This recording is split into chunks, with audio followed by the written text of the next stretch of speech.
Ever get a decent night's sleep, but you still wake up tired? What's the deal with that? Dr. Richard Snellgrove from Eastern Shore Weight Loss is here. And Dr. Snellgrove, can you help explain what we're talking about here? You get a number of hours of sleep, but you still wake up kind of just feeling groggy and tired. Well, you kind of said it just then. You think you got a decent night's sleep. Right. You did not. There are various reasons why sleep is disrupted through the night. And one of the things we preach at the weight loss clinic is you've got to get a good night's sleep. You've got to get your rest in order to lose weight. There are several reasons why you might not get a good night's sleep. Well, let's talk about some of those. What are some of those reasons? Well, if you wake up in the morning and you're tired and you got a bad taste in your mouth and you got what we call morning breath and your spouse looks at you and goes, go brush your teeth. That could be from reflux. Okay. About 25% of the people that have reflux do not know they have it. And by reflux, I'm talking heartburn. And you might not have it during the day, but at night when you lie down flat, the sphincter in your esophagus loosens a little bit. It's kind of relaxed, and the acid in your stomach starts creeping up your esophagus. It can actually come up over the esophagus and trip over into the trachea, causing a cough. But what happens is that's very irritating, and your body is reacting to that, and your mind's reacting to that, so you're not getting a good night's sleep from that. You're going to toss, and you're going to turn, and you're going to have problems really getting into that deep sleep. So what do you do about that? Well, there are several things you can do about it. You can take over-the-counter antacids. You can take one of the proton pump inhibitors like omeprazole and something like that, which are now over-the-counter. There are a lot of easier things to do. You can elevate the head of your bed. You can elevate with pillows, or some people put books on the headboard so that they raise the head of the bed so that they don't have so much flatness, so to speak. Right. Gravity just helps some out. elevation, Yeah, just some elevation. Gravity helps out, pulls the acid back down. Don't eat a full meal before you go to bed at night. That's a good thing.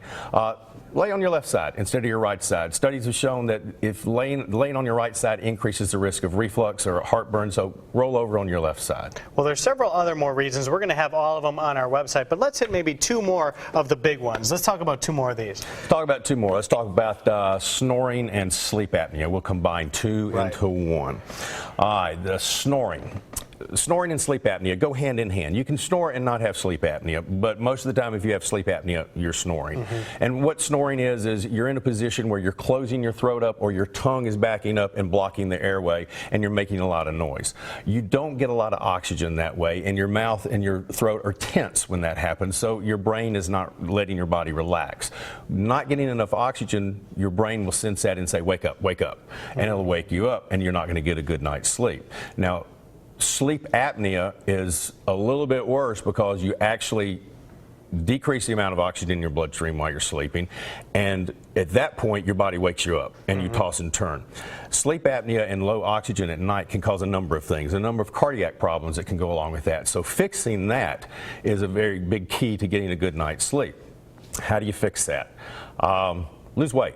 Yeah. We're there again. Losing weight is one of the big ways to fix a snoring problem or sleep apnea.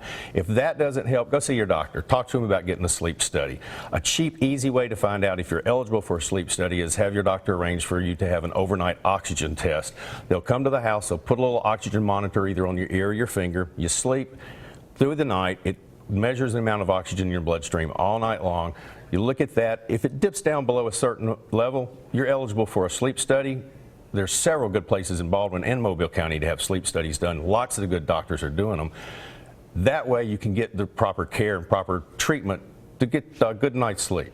Well, listen, like I said, we're just scratching the surface here. There are so many other ways that sleep can be a problem for you, but there are ways that you can improve that problem, like we had talked about earlier. So what we're going to do is we're going to put all this information on our website. In the meantime, if you're having sleep troubles, you may not think about calling Eastern Shore Weight Loss, but you guys really have a lot of great ideas, and you can help the folks out there. We do, definitely. Thank you. All right, so get in contact with them. All the info is on our website.